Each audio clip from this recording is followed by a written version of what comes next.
The year was 31 BCE. The fate of Rome hung not on the walls of the eternal city, but on the restless waters of the Ionian Sea. Two titans of the ancient world, Octavian, the adopted son of Julius Caesar, and Mark Antony, his once ally turned bitter rival, prepared for the clash that would decide the future of Rome. At stake was more than power. At stake was the soul of the Republic itself. Mark Antony had allied himself with Cleopatra VII, the Queen of Egypt, whose wealth and ambition matched his own. Together they controlled the East, legions, fleets, and the vast riches of the Nile. Their opponents in Rome whispered that Antony was no longer a Roman general but Cleopatra's puppet, more king than citizen.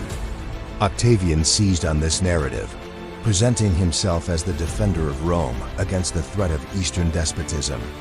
Propaganda, more than swords, had already begun the battle. The two forces met at Actium, a promontory on the western coast of Greece, on September 2, 31 BC. Antony commanded about 500 ships and 70,000 men. Cleopatra brought with her the pride of Egypt's navy, sleek vessels designed for speed. Octavian, guided by his brilliant Admiral Agrippa, had a slightly smaller force of about 400 ships and 80,000 men, but his fleet was more maneuverable and his crews better trained. On that morning, the sea glittered with the bronze of thousands of oars and the flash of sunlight on steel.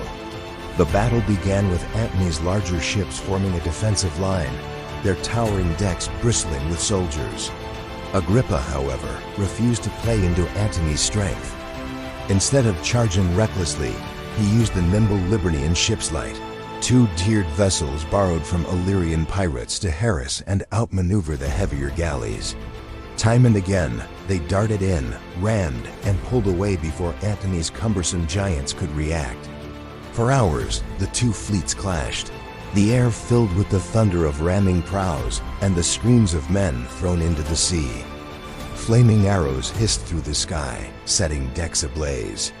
The waters of Actium ran red as the dead and dying floated among the wreckage.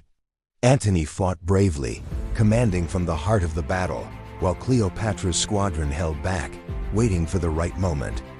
Then, in the midst of chaos, the moment came.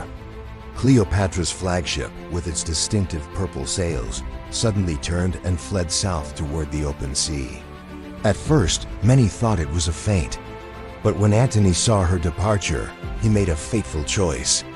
Abandoning his embattled fleet, he broke through the lines with a small escort and followed her. The sight stunned his men. Their general had left them. Leaderless and demoralized, Antony's fleet collapsed. Agrippa and Octavian seized the moment. They pressed the attack mercilessly, surrounding and burning Antony's remaining ships. By the end of the day, Antony's once mighty armada was shattered. Thousands were dead, and the sea near Actium was littered with the wrecks of Roman and Egyptian vessels. The aftermath was swift. Antony and Cleopatra retreated to Alexandria, their dreams of ruling the Roman world reduced to desperate defense. A year later, Octavian pursued them into Egypt. Faced with inevitable defeat, both lovers chose death over capture, Cleopatra by the bite of an asp, Antony by his own sword. Their suicides marked the end of both their ambitions and the independence of Egypt. With Antony gone, Octavian returned to Rome as its undisputed master. The Senate, weary of civil wars, heaped honors upon him, eventually granting him the title Augustus. The Republic in name still existed, but in truth, the old system was dead. In its place rose the Roman Empire, with Augustus as its first emperor. The Battle of Actium was not just another victory. It was the turning point that reshaped history. Had Antony triumphed, Rome might have been ruled jointly with Egypt, blending Eastern monarchy with Roman tradition. Instead, Octavian's victory ensured a unified empire under his sole authority. From the ashes of Actium, a new world was born, an empire that would endure for centuries. Historians like Plutarch and poets like Virgil would later write of the battle as the dawn of a new golden age, casting Octavian as the savior of Rome. Yet others whispered that Antony's defeat was less about tactics than about loyalty, that in choosing Cleopatra over his men, he lost not only a battle, but the faith of Rome itself. Today, when you picture the Roman Empire at its height, with its marble cities, sprawling roads, and invincible legions, remember, it all began with the thunder of oars at Actium, where the Republic died and the Empire was born.